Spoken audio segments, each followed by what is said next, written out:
warahmatullahi wabarakatuh.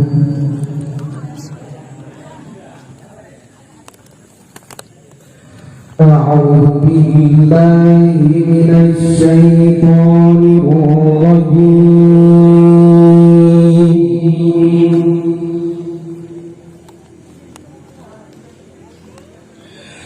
بسم الله الرحمن الرحيم.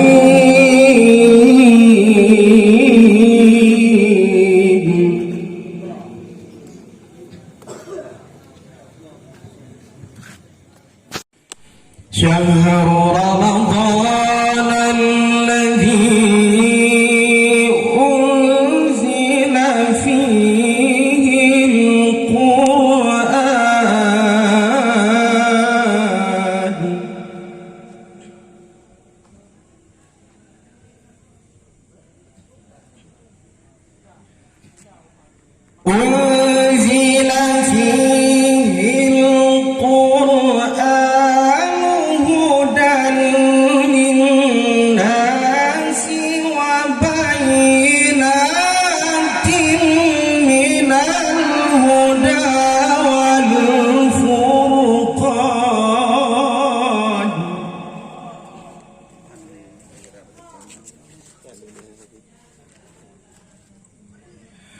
فمن شهد منكم الشهر فليصم.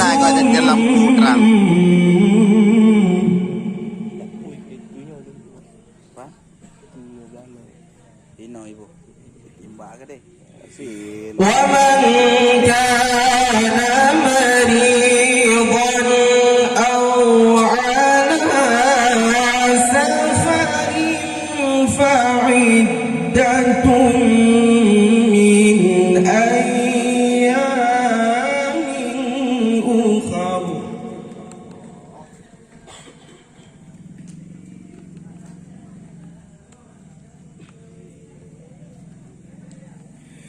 يريد الله بكم اليسر ولا يريد بكم العسر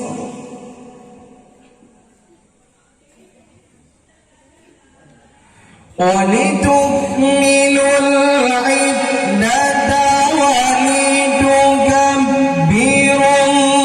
الله على ما هداكم ولعلكم تشكرون.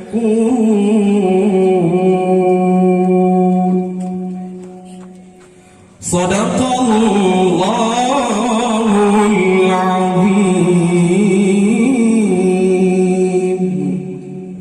السلام عليكم ورحمة الله وبركاته.